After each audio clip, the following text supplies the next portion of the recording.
আজকে আমরা একটা চ্যাপ্টার সম্পর্কে পড়বো, যে চ্যাপ্টারটার ক্লাস 11-এর একটা খুব ইম্পর্টেন্ট চ্যাপ্টার। যে চ্যাপ্টারটার নাম হচ্ছে অ্যাকচুয়ালি ফটোসিনথেসিস। যে চ্যাপ্টারটা দেখবে ক্লাস 11-এর যেটা 4th ইউনিট আছে, সেই 4th ইউনিটের মধ্যে প্লান্ট ফিজিওলজি সেখানেতে রয়েছে, এবং প্লান্ট ফিজিওলজির একটা খুব ইম্পর্টেন্ট চ্যাপ্টার সেটা হচ্ছে ফটোসিনথেসিস। আজকে আমরা যেটা পড়বো সেটা হচ্ছে ফটোসিনথেসিসের একদম ইন্ট্রোডাকশন পোর্শন, অর্থাৎ একদম বেসিক যে কনসেপ্টগুলো, যেগুলো ফটোসিনথেসিসের প্রসেসগুলোকে বুঝতে আমাদের কাজে লাগবে, সেই পদ্ধতিগুলোকে আমরা পড়ব। এবার দেখো, সবার প্রথম আজকে আমরা যেটা পড়ছি সেটা হচ্ছে ফটোসিনথেসিস। এবার যখনই আমরা ফটোসিনথেসিসের কথা বলি, এখানে দেখো দুটো শব্দ আসছে, একটা হচ্ছে ফটো আর একটা হচ্ছে সিনথেসিস। ফটোস কথাটার অ্যাকচুয়ালি অর্থ হচ্ছে লাইট, আর সিনথেসিস কথাটার অ্যাকচুয়ালি অর্থ হচ্ছে তৈরি করা। অর্থাৎ আলোকের উপস্থিতিতে কোনো কিছু তৈরি করার ঘটনাকেই বলা হয় সেটা হচ্ছে ফটোসিনথেসিস। এবার ফটোসিনথেসিস প্রসেসে অ্যাকচুয়ালি কি হয় আমরা জানি, যে সবুজ উদ্ভিদ তারা নিজের খাবার নিজেরা প্রস্তুত করে, সেটা হচ্ছে ফটোসিনথেসিস এই প্রসেসের থ্রু দিয়ে।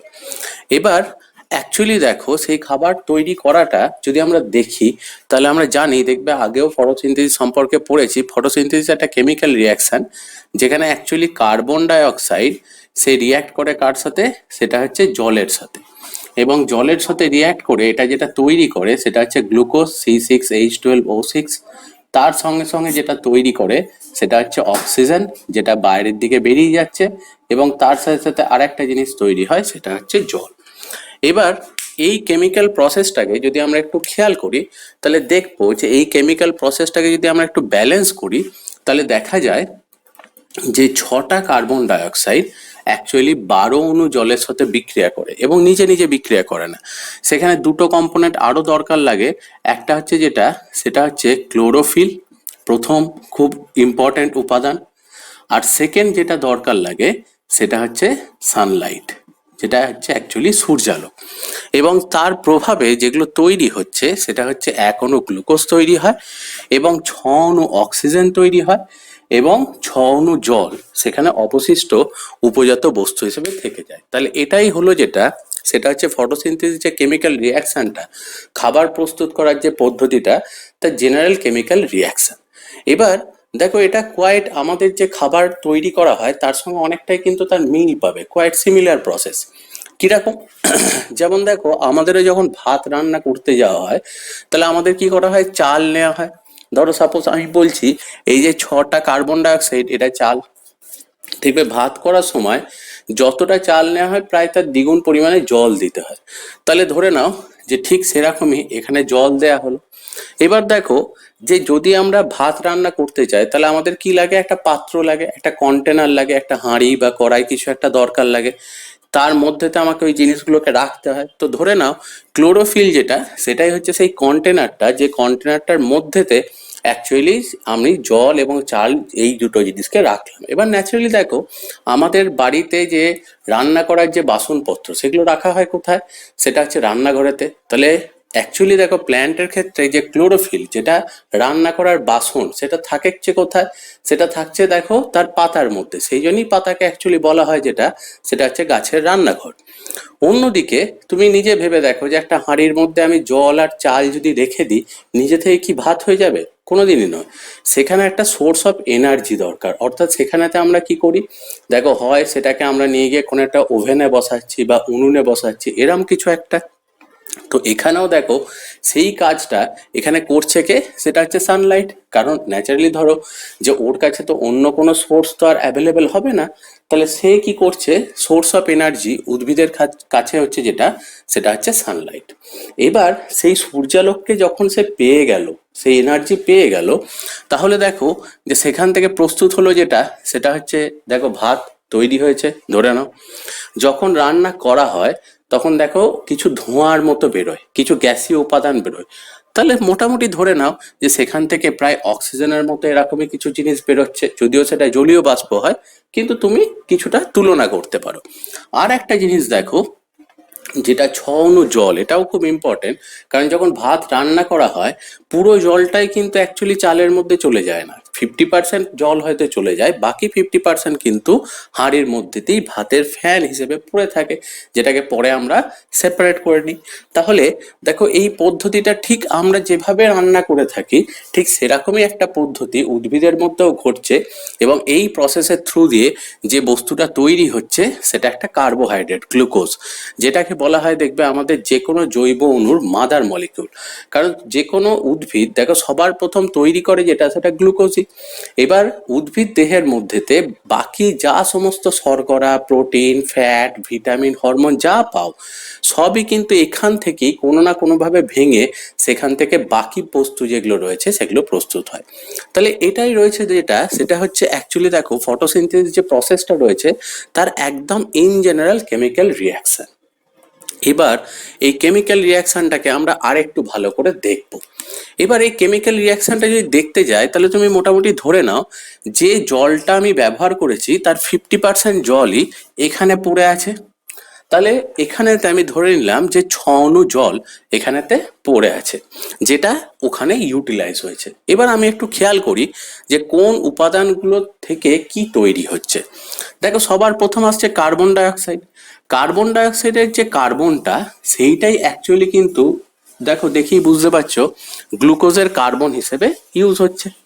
অন্যদিকে এখানের যে 6 অণু জলের যে হাইড্রোজেনটা, সেই হাইড্রোজেনটাই দেখো এখানকার হাইড্রোজেন হিসেবে ব্যবহার হবে। এবার এখানে কেন 6 অণু হাইড্রোজেনের কথা বলছি আমি, 6 অণু জলের হাইড্রোজেন, কারণ 6 অণু জল ওখানে রয়েছে। তাহলে এখানে আমি বাকিটা ধরছি, তাহলে সেই হাইড্রোজেনটাই গেছে কোথায়, সেটা গেছে দেখো এখানেতে। এবার দুটো জিনিস, একটা হচ্ছে এর অক্সিজেন, এরও দেখো অক্সিজেন। এবার কার অক্সিজেনটা কোথায় ব্যবহার হচ্ছে সেটা যদি আমরা দেখি তাহলে এটা actually radio activity experiment test করে দেখা গেছে যে কার্বন ডাইঅক্সাইডের যে অক্সিজেনটা থাকে সেই অক্সিজেনটাই প্রকৃতপক্ষে ইউজ হয় কোথায়, সেটা হচ্ছে গ্লুকোজে। আর অন্যদিকে জলের যে অক্সিজেনটা থাকে সেই জলের অক্সিজেনটা থেকেই উপজাত যে অক্সিজেনটা, সেই উপজাত অক্সিজেনটা তৈরি হয়। ঠিক আছে, তাহলে দেখো এই যে কার্বন ডাইঅক্সাইড আর জল যারা নিজেদের মধ্যে রিয়্যাক্ট করলো, বোঝা গেছে। এখানে 6 অণু জল ধরছি কারণ 6 অণু জল যেমন সেই বললাম রান্নার শেষেতে পড়ে থাকে, ওরকম সে কিন্তু পড়ে আছে। বাকি 6 অণু জল সেখান থেকে দেখো হাইড্রোজেন আর অক্সিজেনটা কোথায় ব্যবহার হলো, হাইড্রোজেনটা ব্যবহার হলো গ্লুকোজে, আর অক্সিজেনটা থেকেই উপজাত অক্সিজেনটা তৈরি হলো। তাহলে এখান থেকে দেখো তুমি একটা জিনিস প্রথম বুঝতে পারলে যে ইনগ্রেডিয়েন্ট যেগুলো ইউজ হচ্ছে সেগুলোর কোন মলিকিউলটা কোথায় ইউটিলাইজ হচ্ছে। কারণ প্রায় একটা দেখবে শর্ট কোশ্চেন আসে যে ফটোসিনথেসিস প্রসেসে যে অক্সিজেনটা তৈরি হয় তার উৎস কি। আমাদের জেনারেলি মনে হয় যে কার্বন ডাইঅক্সাইড গ্রহণ করছে উদ্ভিদ, অক্সিজেন ত্যাগ করছে, তাহলে বোধহয় কার্বন ডাইঅক্সাইডের অক্সিজেনটাই প্রকৃতপক্ষে বাইরেতে নির্গত হয়। তা কিন্তু নয়, কারণ ঘটনাটাতে যেটা দেখলে সেটা হচ্ছে কার্বন ডাইঅক্সাইডের কার্বন অক্সিজেন দুটোই ইউটিলাইজ হয় কোথায়, গ্লুকোজে। আর অন্যদিকে জল যেটা রয়েছে তার হাইড্রোজেনটা ইউজ হচ্ছে কোথায়, সেটা হচ্ছে অ্যাকচুয়ালি দেখো গ্লুকোজে, আর অক্সিজেনটাই সেটা বাইরেতে লিবারেট হচ্ছে এবং যে অক্সিজেনটা বাতাসের মধ্যে আসছে এবং আমরা প্রাণীরা সেটাকে গ্রহণ করছি।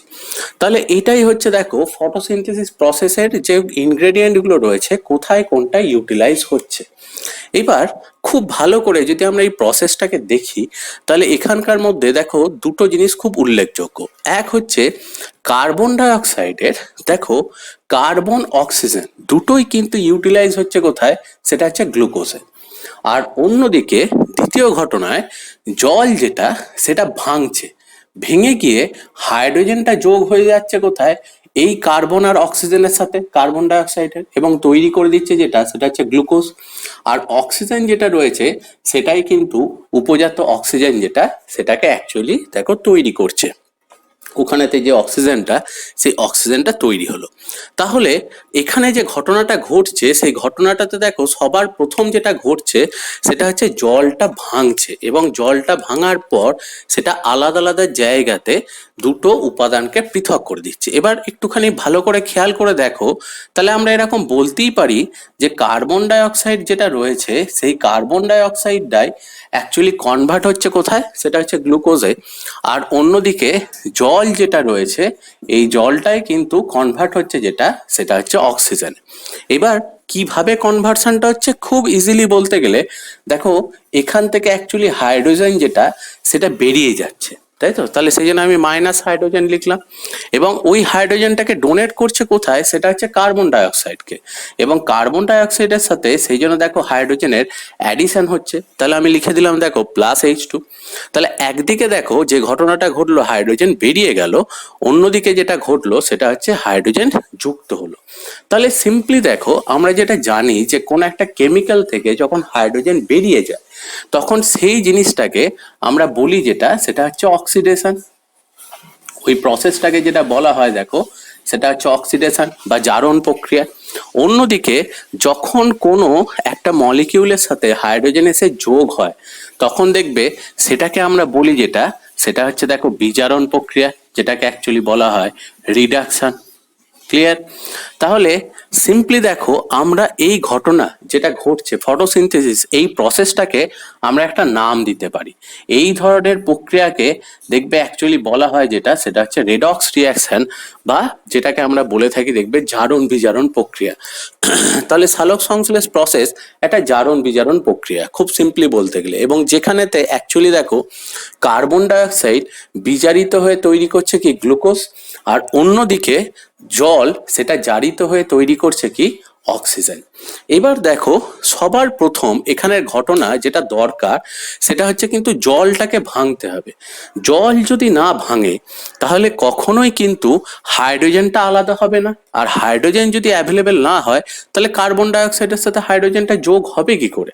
তাহলে ইনিশিয়াল ঘটনা যেটা সেটা সবার প্রথম হচ্ছে অক্সিডেশন, তারপর ঘটে যেটা সেটা হচ্ছে রিডাকশন। এবার দেখো এই জল যে ভাঙতে যাবে, এই জলটা যে ভাঙবে, এই জলটা ভাঙতেই অ্যাকচুয়ালি কাজে লাগে কে, সেটা হচ্ছে সানলাইট। এই জলটা ভাঙার জন্যই দরকার হচ্ছে সানলাইট, এবং সূর্যালোক থেকে জানো একটা ফোটন পার্টিকেল বলে একটা পার্টিকেল আছে, যে পার্টিকেলটাই অ্যাকচুয়ালি কি করে এই জলটাকে ভাঙে, এবং এই জল ভাঙার ঘটনাটা ফোটন পার্টিকেল দিয়ে সেটাকেই অ্যাকচুয়ালি বলা হয় যেটা সেটা হচ্ছে ফটোলাইসিস। অর্থাৎ লাইটের প্রেজেন্সে, লাইসিস কথাটার অর্থ হচ্ছে ভাঙা, কিছু একটা ভাঙা, এবং এখানে কি সেটা হচ্ছে হাইড্রোলাইসিস, জল যেটা সেই জিনিসটা অ্যাকচুয়ালি ভেঙে যাওয়া সূর্যালোকের উপস্থিতিতে। এবার দেখো তাহলে জল ভাঙার জন্য সানলাইট কিন্তু মাস্ট, ঠিক আছে? Sunlight must. তাহলে সূর্যালোক ছাড়া বা আর্টিফিশিয়াল ওই ওয়েভ লেন্থের লাইট ছাড়া ওটাকে কখনোই কিন্তু সম্ভব নয়। তাহলে এখানে কিন্তু এই প্রসেসটা ঘটার জন্য লাইট মাস্ট। সেই জন্য এই যে প্রসেসটা অর্থাৎ এই অক্সিডেশন প্রসেসটা যেহেতু আলোকের উপস্থিতি ছাড়া সম্ভব নয়, সেই জন্যই এই দশাটাকে অ্যাকচুয়ালি বলা হয় যেটা সেটা হচ্ছে দেখো লাইট ফেজ। আর অন্যদিকে সেকেন্ড যখনই ওখান থেকে হাইড্রোজেন বেরিয়ে এলো, ওখান থেকে হাইড্রোজেন বেরিয়ে আসার পরই অ্যাকচুয়ালি হাইড্রোজেনের সাথে এই কার্বন ডাইঅক্সাইডটা যোগ হয়। এটা পুরোপুরি একটা কেমিক্যাল রিয়াকশন, এটা এনজাইম কন্ট্রোল রিয়াকশন। যেহেতু এখানে সূর্যালোকের কোনো ভূমিকা নেই, এখানে পুরোটাই উৎসেচক নিয়ন্ত্রিত একটা প্রক্রিয়া, সেই জন্য ওর সাথে প্যারালালি এটাকে অ্যাকচুয়ালি বলা হয় যেটা সেটা হচ্ছে ডার্ক রিয়াকশন, বা এটাকে বলা হয় যেটা সেটা হচ্ছে ডার্ক ফেজ।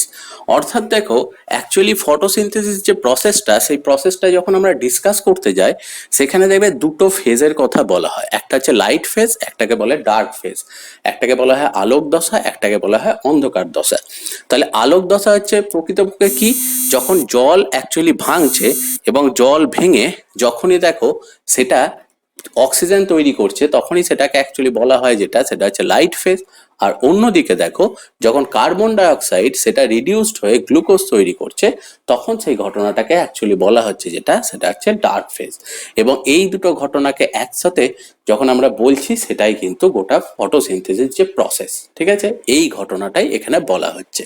তাহলে এই হচ্ছে দেখো ফটোসিনথেসিসের ইন জেনারেল যে কেমিক্যাল রিয়াকশন এবং যে ঘটনা, সেই ঘটনাটা সবার প্রথম এটা একটুখানি নোট করে নাও।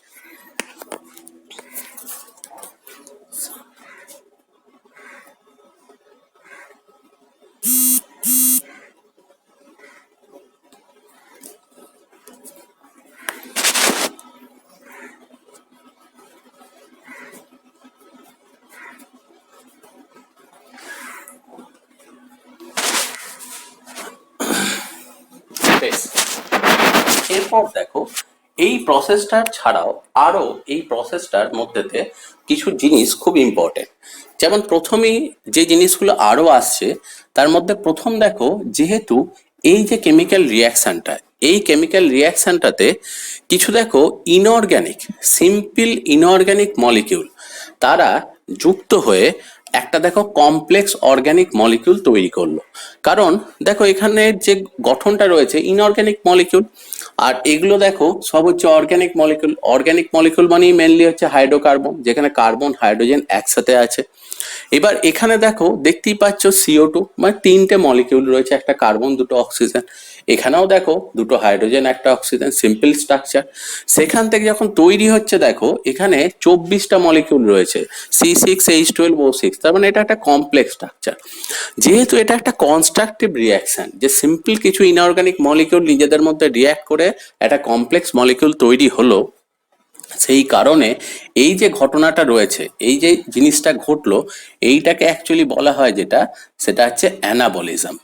ঠিক আছে, অর্থাৎ এটা হচ্ছে যেটা, সেটা হচ্ছে একটা গঠনমূলক প্রক্রিয়া, যেটাকে আমরা বলে থাকি দেখো অ্যানাবলিজম।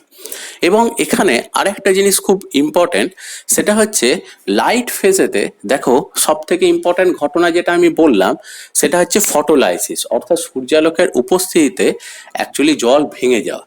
ঠিক সেরকমই দেখো ডার্ক ফেজেতেও একটা খুব ইম্পর্টেন্ট ঘটনা ঘটছে, যে ঘটনাটাকে অ্যাকচুয়ালি বলা হয় কার্বন অ্যাসিমিলেশন, যেটাকে দেবে বাংলায় বলা হয় অঙ্গার আত্তীকরণ। অঙ্গার কথাটার অ্যাকচুয়ালি অর্থ হচ্ছে কার্বন। অ্যাকচুয়ালি দেখো যে পরিবেশের এনভায়রনমেন্টের কার্বন ডাইঅক্সাইড সেটা পরিবেশের মধ্যে বাতাসে ছিল, সেখান থেকে এই জিনিসটা উদ্ভিদের দেহের সেলের ভেতরকার একটা কম্পোনেন্ট হিসেবে এসে এটা স্টেবল হলো, যে কম্পোনেন্টটার নাম হচ্ছে কোথায়, সেটা হচ্ছে গ্লুকোজ। তাহলে ন্যাচারালি দেখো বাইরের পরিবেশের একটা জিনিস সেটা কোষের ভেতরেতে এসে একটা কম্পোনেন্ট হিসেবে সেটা স্থায়ী হচ্ছে। তাহলে সেই কারণে এই জিনিসটাকে বলা হয় যেটা, সেটা হচ্ছে কার্বন অ্যাসিমিলেশন, অঙ্গার আত্তীকরণ। অর্থাৎ বাইরের পরিবেশ থেকে কার্বন এসে কোষস্থ যৌগ হিসেবে অঙ্গীভূত হচ্ছে এবং জৈব অণু হিসেবে দেহের ভেতরে ওটা থাকছে। তাহলে বাইরের পরিবেশ থেকে যেহেতু ওটা এসে দেহের মধ্যেতে প্রবেশ করছে, সেই কারণেই এই ঘটনাটাকে বলা হয় যেটা, সেটা হচ্ছে কার্বন অ্যাসিমিলেশন। তাহলে এই যে টার্মগুলো রয়েছে, এই টার্মগুলো আমাদের একটু মনে রাখতে হবে। তাহলে এই দুটো টার্মও আমি এখানে লিখে দিই। একটা হচ্ছে যেটা, সেটা হচ্ছে ফটোলাইসিস, আর আরেকটা যেটা রয়েছে সেটা হচ্ছে কার্বন অ্যাসিমিলেশন।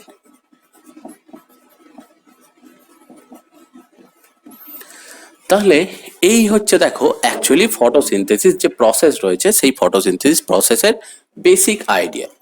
এবার আমরা একটুখানি খেয়াল করব যে এই যে ফটোসিনথেসিস প্রসেসটা রয়েছে, এই ফটোসিনথেসিস প্রসেসটা অ্যাকচুয়ালি ঘটছে কোথায়, কোথায় এই ঘটনাটা সম্পন্ন হচ্ছে এবং কিভাবে সেই কাজটা মেনটেন হয়। তাহলে আমরা জানি যে উদ্ভিদের ক্ষেত্রে একটু আগেই পড়লাম যে রান্নাঘর যেটা বলা হচ্ছে দেখো, সেটা হচ্ছে গাছের পাতা, যেটা সেই পাতাকেই দেখবে বলা হচ্ছে যে গাছের রান্নাঘর। এবার আমরা জানি যে উদ্ভিদের যে পাতা রয়েছে, সেই পাতার মধ্যেতে অ্যাকচুয়ালি মেসোফিল কোষ থাকে। মেসোফিল কোষ মানে হচ্ছে এখানকার মধ্যে অবস্থিত কোষ, যেগুলোর মধ্যেতে ক্লোরোপ্লাস্টিড বলে একটা গঠন থাকে, যেটা সালোক সংশ্লেষে সহায়তা করে। তাহলে যে কোনো কোষের মধ্যেতে অ্যাকচুয়ালি দেখতে পাওয়া যায় এখানে ক্লোরোপ্লাস্টিড বলে এক ধরনের প্লাস্টিড বলে একটা কোষীয় অঙ্গাণু থাকে, যারা কি হয় সবুজ বর্ণের হয় এবং যারাই প্রকৃতপক্ষে সালোক সংশ্লেষের জন্য সহায়তা করে। এবার ক্লোরোপ্লাস্টিডের যদি আমরা স্ট্রাকচারটাকে একটু বড় করে দেখি, তাহলে পাতার মধ্যেকার মেসোফিল সেলস, সেখানকার যদি ক্লোরোপ্লাস্টিডের স্ট্রাকচার দেখা হয়, দেখবে আগেও পড়েছো, ক্লোরোপ্লাস্টিড প্রকৃতপক্ষে একটা দ্বিপর্দা আবৃত গঠন, একটা ডবল মেমব্রেন কভারিং একটা সেল অর্গানেলি, যেখানে দুটো সেল মেমব্রেন থাকছে এবং এর ভেতরেতে দুটো পোর্শন থাকে। একটাকে বলা হয় যেটা, সেটা হচ্ছে গ্রানা। গ্রানা হচ্ছে কি, কিছু এরকম চ্যাপ্টা ব্যাগের মতো পোর্শন থাকে, যেগুলোকে বলা হয় থাইলাকয়েড। এই থাইলাকয়েড গুলো পরপর পরপর স্ট্যাগ করে একটার পর একটা জমা হয়ে একদম যেরকম ঠিক দেখবে বস্তা রাখা থাকে অনেক গোডাউনেতে, ঠিক সেরকম বস্তাগুলো যেরকম সাজানো থাকে, ধরো কিছু দূর অন্তর অন্তর কিছু বস্তাকে ওরকম পাইল করে রাখা আছে সাজিয়ে সাজিয়ে রাখা আছে। তাহলে ন্যাচারালি কি হচ্ছে, সেই স্ট্রাকচারগুলো ধরো গ্রানা, আর এই গোটা জিনিসটা একটা ফ্লুইডের মধ্যে আছে। এই ফ্লুইডটাকে অ্যাকচুয়ালি বলা হয় যেটা, সেটা হচ্ছে স্ট্রোমা। তাহলে দেখো এখানেতে এই স্ট্রাকচারটাকে অ্যাকচুয়ালি বলা হচ্ছে যেটা, সেটা হচ্ছে গ্রানা, আর এই ফ্লুইড যেটা রয়েছে এইটাকে অ্যাকচুয়ালি বলা হয় যেটা, সেটা হচ্ছে স্ট্রোমা বা ধাত্র। এবং এই গ্রানাগুলো নিজেদের মধ্যে কানেক্টেড থাকে, যেটাকে অ্যাকচুয়ালি বলা হয় যে স্ট্রোমা ল্যামেল্লা। ঠিক আছে, ল্যামেল্লা কথাটার অর্থ হচ্ছে পর্দা। তো স্ট্রোমার মাঝখান দিয়ে কিছু পর্দা দিয়ে গ্রানা যেগুলো, সেগুলো অ্যাটাচ থাকে। অ্যাকচুয়ালি ক্লোরোফিল যে স্ট্রাকচারটা, যেটা রান্না করার বাসন হিসেবে আমরা ধরি, সেটা থাকে কোথায়, গ্রানার এই যে থাইলাকয়েড যে ব্যাগগুলো রয়েছে এর ভেতরেতে ক্লোরোফিলগুলো অ্যাকচুয়ালি অবস্থান করে। বোঝা গেছে? অর্থাৎ এখানেতে দেখো লাইট ফেজ যে ঘটনাটা, বোঝা গেছে, লাইট ফেজ মানে হচ্ছে অক্সিডেশন যে ঘটনাটা বলা হয়, এই লাইট ফেজটা ঘটতে গেলে ক্লোরোফিলটা দরকার লাগে।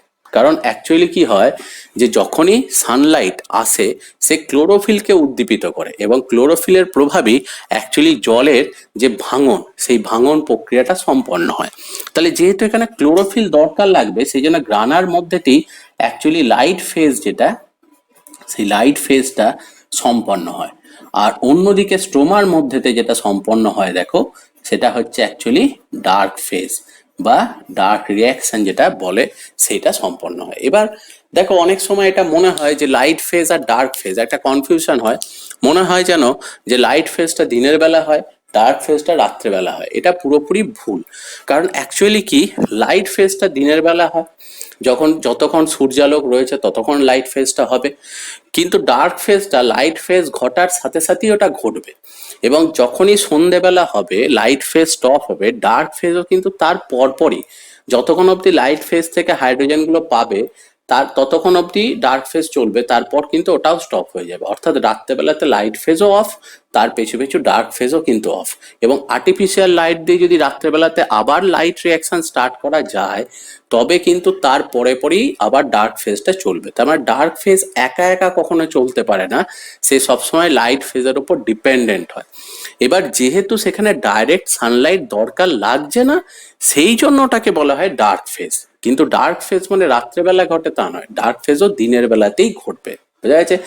এই কনফিউশনটা হয় বলে বর্তমানে ডার্ক ফেজকে কি বলা হয়, অন্য একটা নাম বলা হয় যেটা, সেটা হচ্ছে লাইট ইন্ডিপেন্ডেন্ট রিয়াকশন বা লাইট ইন্ডিপেন্ডেন্ট ফেজ। অর্থাৎ অ্যাকচুয়ালি আলোক নিরপেক্ষ একটা দশা, যেখানে সূর্যালোকের ডাইরেক্ট কোনো অ্যাকচুয়ালি ভূমিকা নেই।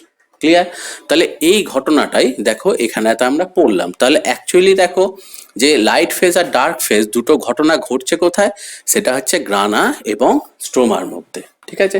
তাহলে এই হচ্ছে দেখো সবার প্রথম যে জিনিসটা, ফটোসিনথেসিসের একদম বেসিক কনসেপ্ট, সেই কনসেপ্টটা সবার প্রথম এটা একবার ভালো করে চোখ বুলিয়ে না।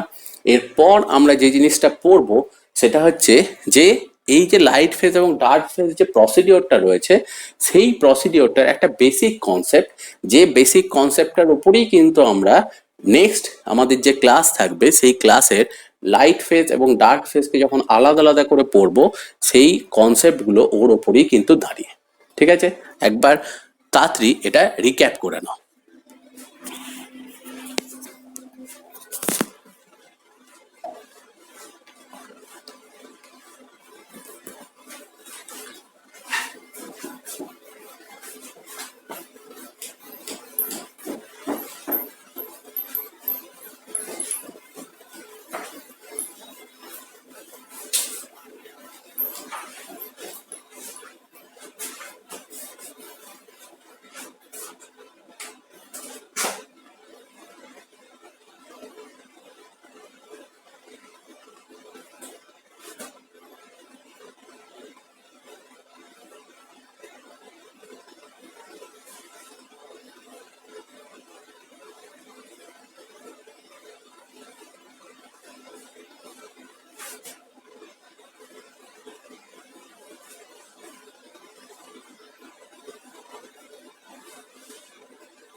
বেশ, এখানে দেখো সবার প্রথমে যেটা আমি করলাম সেটা হচ্ছে যে কেমিক্যাল রিয়াকশনটা বোর্ডের একটা সাইডেতে লিখে রেখে দিলাম, যাতে আমাদের কেমিক্যাল রিয়াকশনটা পরে যখন আমরা লাইট ফেজ বা ডার্ক ফেজগুলোর বেসিক আইডিয়াগুলো পড়বো সেটা আমাদের কাজে লাগে, ওখান থেকে আমরা সেটা দেখে কম্পেয়ার করতে পারবো। এবার সবার প্রথম যেটা আসছে আমরা সেটা হচ্ছে লাইট ফেজ, বা যেটাকে আমরা বলে থাকি লাইট রিয়াকশন। এবার লাইট ফেজেতে কি হয়, ঘটনাটা কি ঘটে, সেটা আমরা একটুখানি সবার প্রথমে দেখব। লাইট ফেজ যখনই আমরা বলছি, দেখো লাইট ফেজের জন্য একদম বেসিক জিনিস যেটা সেটা হচ্ছে সানলাইট। তাহলে ধরে নাও যে যে দিনের বেলাতে যখন সকালবেলাতে সূর্য উঠছে, সবার প্রথম সেই সান থেকে সানলাইট অ্যাকচুয়ালি আসছে, এবং সানলাইট বলতে একটু আগেই দেখো বললাম যেটা, সেটা হচ্ছে ফোটন পার্টিকেল। ঠিক আছে, ফোটন কণা সূর্যালোক থেকে সবার প্রথম অ্যাকচুয়ালি সেটা আসছে, এবং সেটা এসে পড়ছে কোথায়, সেটা হচ্ছে পড়ছে যেটা সেটা হচ্ছে ক্লোরোফিল।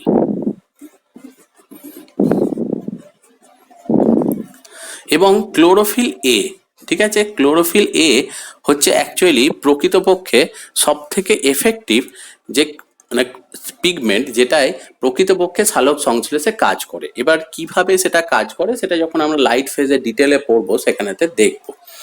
এবার কি হয়, সূর্যালোক থেকে ফোটন পার্টিকেল তীব্র গতিতে হাই স্পিডে এসে পড়ছে কোথায়, সেটা হচ্ছে ক্লোরোফিল অণুর মধ্যে। এবার ক্লোরোফিল অণু যে কোনো একটা কেমিক্যাল ধরো, তার সবসময় আমরা জানি যে তার যে সেন্ট্রাল যে নিউক্লিয়াস থাকে সেখানেটি অ্যাকচুয়ালি প্রোটন আর নিউট্রনগুলো থাকে, আর অন্যদিকে ইলেকট্রনগুলো তার চারপাশেতে ঘুরে বেড়ায়।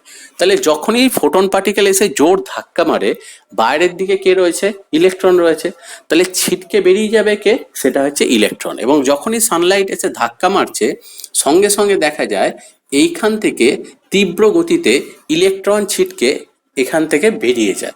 মানে ঠিক যেরকম ক্যারাম বোর্ডের ক্ষেত্রে হয়, দেখবে ক্যারাম বোর্ডের ক্ষেত্রে গুটিগুলোকে সাজিয়ে রাখা রয়েছে, এবার সেখানে যখন স্ট্রাইকার দিয়ে ধাক্কা মারা হয়, দেখবে স্ট্রাইকারটা গিয়ে যখনই ধাক্কা মারছে তখন স্ট্রাইকারটা থেমে যাচ্ছে, আর ওই গতিটায় অ্যাকচুয়ালি শিফট হয়ে যাচ্ছে কোথায়, সেটা হচ্ছে ওই ঘুঁটিগুলোতে, যার জন্য ঘুঁটিগুলো দেখো ছিটকে যাচ্ছে। এবার ন্যাচারালি দেখো ভেতরের দিকের ঘুঁটিটার থেকেও বাইরের দিকের ঘুঁটিটাই কিন্তু জোর ছেটকায়। তাহলে এখানেও সেই জন্যই বলা হচ্ছে, দেখো যখনই সূর্যালোক থেকে ফোটন পার্টিকেল এসে ধাক্কা মারছে, ছিটকে যাচ্ছে কোনটা, সেটা হচ্ছে ইলেকট্রন, এবং এই ইলেকট্রনটা হাই স্পিডেতে ছিটকে চলে যায়, এবং এটা এত দ্রুত স্পিডেতে বেরোয়, এই ইলেকট্রনটাকে ধরার ক্ষমতা কিন্তু ক্লোরোফিলের আর থাকে না।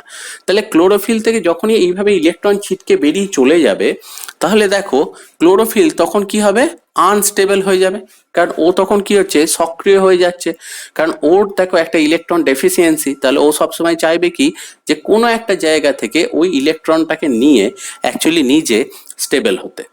এবার সব থেকে দেখো উদ্ভিদের মধ্যে বা প্রাণীর মধ্যে, আমাদের দেহের মধ্যে সব থেকে বেশি পরিমাণ যে পদার্থটা থাকে সেটা হচ্ছে জল। কারণ আমরা জানি উদ্ভিদ বা প্রাণীর ক্ষেত্রে দেহের প্রায় 60% হচ্ছে যেটা, সেটা হচ্ছে ওয়াটার। তাহলে অ্যাকচুয়ালি দেখো এ কি করবে, এ কিন্তু নিজের ওই যে ঘাটতি ইলেকট্রন, সেই ঘাটতিটাকে মেটাবে থেকে, সেটা হচ্ছে অ্যাকচুয়ালি ওয়াটার মলিকিউল থেকে। অর্থাৎ সে নিজের যে ইলেকট্রন ঘাটতি সেটাকে মেটাচ্ছে কোথায়, ওয়াটার মলিকিউল। এবার দেখো অ্যাকচুয়ালি জল যখনই ভাঙে তখন কিসে ভাঙে, সেটা দেখো ভাঙছে কিসে, H+ আর OH- আয়নে। জল যখনই কোনো সময় ভাঙবে সে ভাঙে কিসে, সেটা হচ্ছে H+ আর OH- এই আয়নেতে ভাঙছে।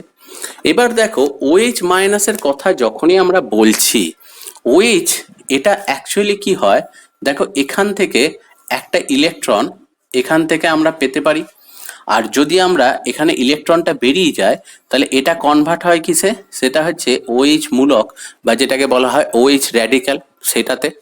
এবং প্রকৃতপক্ষে এই যে ইলেকট্রন যেটা রয়েছে, এই ইলেকট্রনটাই কিন্তু অ্যাকচুয়ালি সাপ্লাই হয় কোথায়, সেটা হচ্ছে ক্লোরোফিলে। অর্থাৎ এই যে ক্লোরোফিলের যে ইলেকট্রন ঘাটতি সেটা মেটাচ্ছে কে, জলের থেকে যে OH থেকে যে ইলেকট্রনটা বেরোচ্ছে সেই ইলেকট্রনটা। এবার দেখো তাহলে যখনই ইলেকট্রন দিয়ে দিল, এদিকে কনভার্ট হলো কিসে, সেটা হচ্ছে OH মূলক বা OH র্যাডিক্যাল। এবার একটা জিনিস খেয়াল করো, সানলাইট থেকে একটা তো ফোটন পার্টিকেল আছে না, পর পর পর পর ফোটন পার্টিকেল আসছে এবং বিভিন্ন ক্লোরোফিলকে পর পর কনস্ট্যান্টলি এইভাবে ধাক্কা মেরে যাচ্ছে। আর সেখান থেকে কনস্ট্যান্টলি দেখো জল ভেঙে ভেঙে যাচ্ছে, এবং জল ভেঙে যাওয়ার জন্য এখানে ধীরে ধীরে ধীরে ধীরে প্রচুর পরিমাণে ওএইচ র্যাডিক্যাল যেগুলো সেগুলো আস্তে আস্তে জমতে থাকছে।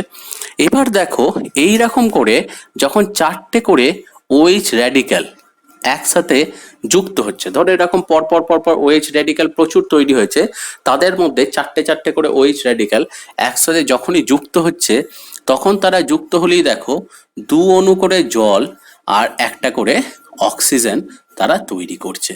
তাহলে দেখো লাইট ফেজেতে আমরা যেটা দেখো এখানে পাচ্ছি সেটা হচ্ছে জল আর অক্সিজেন। যদি খুব ভালো করে আমরা এই কেমিক্যাল রিয়াকশনের বেসিকটাকে একটু কম্পেয়ার করি, দেখো সবার প্রথম লাইট ফেজেতে যেটা দরকার লাগছে সেটা হচ্ছে সানলাইট। তার মানে দেখো এখানেতে আমরা সানলাইটের কথা যেটা বলেছিলাম সেটা এখানে ইউটিলাইজ হচ্ছে। সেকেন্ড, সেটা এসে ধাক্কা মারছে কাকে? ক্লোরোফিলকে। তাহলে সেকেন্ড দেখো কেমিক্যাল রিয়াকশনের ক্লোরোফিল যেটা, সেটার কথা আমরা পেয়ে গেলাম, ক্লোরোফিল।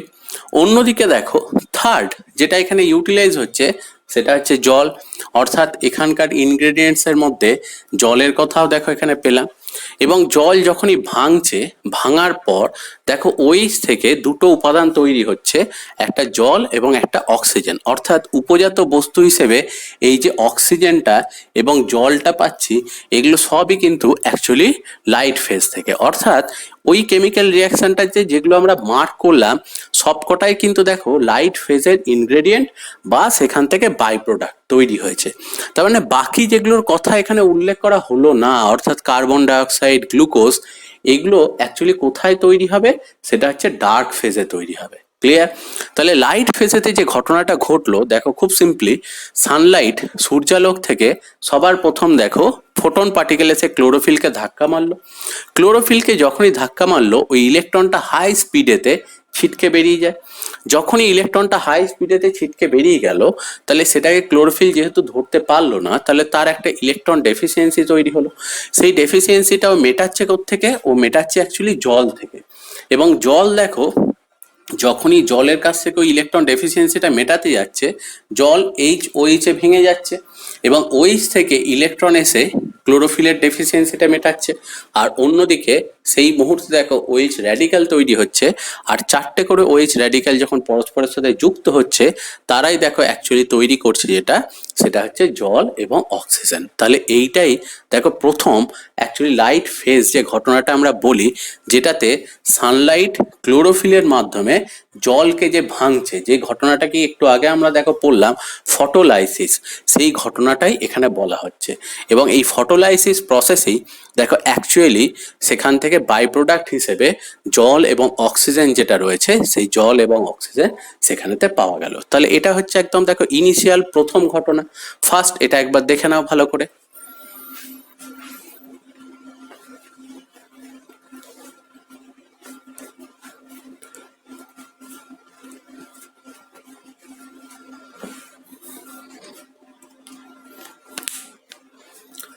আচ্ছা, এরপর দেখো পরবর্তী পর্যায়ে আমরা বেশ কতগুলো ঘটনার কথায় আসব। দেখো এই ঘটনায় কতগুলো জিনিস সম্পর্কে আমি এখনো বলিনি। প্রথম ফার্স্ট যেটা, সেটা হচ্ছে এই যে ইলেকট্রনটা যেটা এখান থেকে ছিটকে বেরিয়ে গেল, এই ইলেকট্রনটার কি হলো সেটাও দেখো এখানে বলা নেই। সেকেন্ড যেটা দেখো এখানে বলা নেই, সেটা হচ্ছে এই যে হাইড্রোজেন যেটা এখান থেকে সেপারেট হয়ে এলো H+, এরই বা কি হলো সেটাও কিন্তু আমি এখানে বলিনি। এবার এই দুটো ঘটনায় আমরা এখানে পড়ব। প্রথম দেখো যে ঘটনাটা ঘটছে সেটা হচ্ছে ক্লোরোফিল থেকে হাই স্পিডে যে ইলেকট্রনটা ছিটকে যাচ্ছে, এই ইলেকট্রনটা কি করছে? দেখো সূর্যালোক থেকে যখনই ফোটন পার্টিকেল এলো, ওর যে অ্যাকচুয়ালি শক্তিটা, ওর যে এনার্জিটা, সেটাই ট্রান্সফার হয়েছে কোথায়? ইলেকট্রনে। সেই জন্যই হাই স্পিড হিসেবে ওটা বেরিয়ে যাচ্ছে।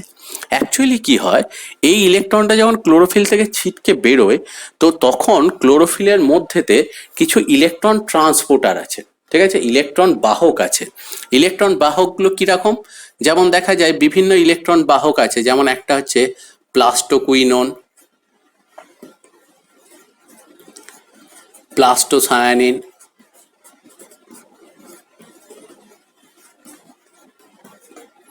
প্লাস্টোকুইননকে শর্টে PQ বলে আর প্লাস্টোসায়ানিনকে শর্টে PC বলে। এছাড়াও আরো আছে, একটা হচ্ছে সাইটোক্রোম, আরো আছে ফেরিডক্সিন। এই সমস্ত ইলেকট্রন ট্রান্সপোর্টার এরা হচ্ছে টারবাইনের মতো কাজ করে। যেমন দেখবে যে কোনো সময় টারবাইন যখন শক্তি তৈরি করে তখন সবসময় কি করে দেখবে স্পিডকে ইউজ করে সে অ্যাকচুয়ালি শক্তিটা তৈরি করে। যেমন হাইড্রো ইলেকট্রিক পাওয়ার প্ল্যান্ট, জলবিদ্যুৎ কেন্দ্রে কি করা হয়, ঝর্ণার জলটা উপর থেকে পড়ছে, নিচেতে টারবাইনটা রেখে দেওয়া হয়েছে, যখনই ঝর্ণার জলটা পড়ছে টারবাইনটা ঘুরছে আর সেখান থেকে দেখো ইলেকট্রিক প্রডিউস করা হচ্ছে, শক্তি তৈরি করা হচ্ছে। ঠিক সেরকম থার্মাল পাওয়ার প্ল্যান্টে কি করা হয়, বড় বড় কন্টেনারের মধ্যে জল রাখা হয় এবং কয়লাটাকে পোড়ানো হয়। যখনই পোড়ানো হচ্ছে এই জলটা বাষ্পীভূত হয়ে স্টেম তৈরি করে জোর গতিতে উপরের দিকে উঠছে, টারবাইনটা উপরে রাখা হয় এবং সেখানে যখন টারবাইনটা ঘুরে সেখান থেকে বিদ্যুৎ তৈরি করা হয়। তার মানে দেখো যে স্পিড, গতি যেটা, সেটাকে কিন্তু ইউটিলাইজ করছে। তুমিও ঠিক সেই ধরতে পারো যে এই ইলেকট্রন কেরিয়ারগুলো অ্যাকচুয়ালি টারবাইনের মতো। ফোটন পার্টিকেলের যে গতিটা, সূর্যালোকের যে ফোটন পার্টিকেল আসছে তার যে গতিটা, যখন এই ইলেকট্রনের মধ্যে সেটা যাচ্ছে, ওই ইলেকট্রনটা যে তীব্র গতিতে ছুটে যাচ্ছে, তখন ওরা এই সমস্ত টারবাইন জাতীয় জিনিসের মধ্যে দিয়ে, কেমিক্যালের মধ্যে দিয়ে যায়। আর যখনই তার মধ্যে দিয়ে যায় সেখান থেকে কিছু পরিমাণে এনার্জি তৈরি করে, ঠিক আছে, সেখান থেকে কিছু পরিমাণে শক্তি তৈরি করে এবং টোটাল দেখা যায় যে এখান থেকে এই মাধ্যমে অ্যাকচুয়ালি 18 অণু এটিপি এই প্রসেসটাতে তৈরি হয় এবং 18 অণু এটিপি তৈরি হওয়ার পর এই যে ইলেকট্রনটা রয়েছে, এই ইলেকট্রনটার অ্যাকচুয়ালি কিন্তু তার যে গতিটা ছিল সেই গতিটা কমে যায় এবং এই ইলেকট্রনটা অন্য যেখানে ইলেকট্রন ঘাটতি হবে সেই রকম কোনো একটা জায়গায় প্রবেশ করে। এর মধ্যে কোথায় প্রবেশ করতে পারে সেটা সম্পর্কে আমরা কেমিক্যাল রিয়াকশনটাই একটু পরে দেখো বলে দিচ্ছি। এবার পরে যেটা আসছি, তাহলে দেখো প্রথম ওই ইলেকট্রনটার কি ঘটলো সেটা আমরা বুঝতে পেরে গেছি। সেকেন্ড দেখো যে জিনিসটা রয়েছে সেটা হচ্ছে এই ঘটনাটা।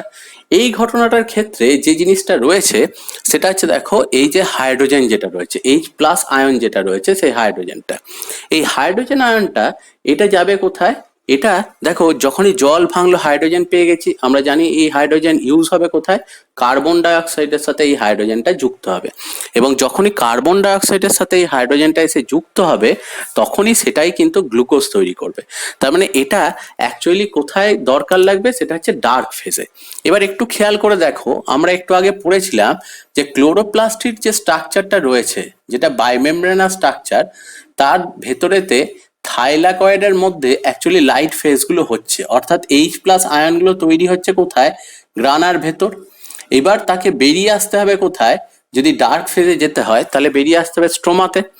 তাহলে দেখো নিজে নিজে তো আর গ্রানা থেকে স্ট্রোমাতে বেরিয়ে আসতে পারবে না, তাহলে সেখানেতে ওকে পার করার জন্য মাঝে কোনো একজনকে দরকার, বাহক অণু দরকার, যে হচ্ছে কি হাইড্রোজেন ট্রান্সপোর্টার হিসেবে কাজ করবে এবং যে কি করবে, যে অ্যাকচুয়ালি গ্রানা থেকে হাইড্রোজেনটাকে বার করে দিয়ে আসবে কোথায়, স্ট্রোমাতে, যাতে স্ট্রোমাতে ও কার্বন ডাইঅক্সাইডের সাথে রিয়্যাক্ট করে ওটা গ্লুকোজ যেটা সেই পদার্থটা তৈরি করতে পারে। তো ওখানেতে ওই হাইড্রোজেনকে ট্রান্সফার করার জন্য একটা কেমিক্যাল আছে যার নাম হচ্ছে NADP+, ঠিক আছে, নিকোটিনামাইড অ্যাডেনাইন ডাইনিউক্লিওটাইড ফসফেট, নাম শুনেছো আগে। এবং এই কেরিয়ারটা থ্রু দিয়ে ওই H+ আয়নটা বেরোবে এবং যখনই এটা H+ এর সাথে যুক্ত হয় তখন এটা তৈরি করে যেটা, সেটা হচ্ছে NADPH।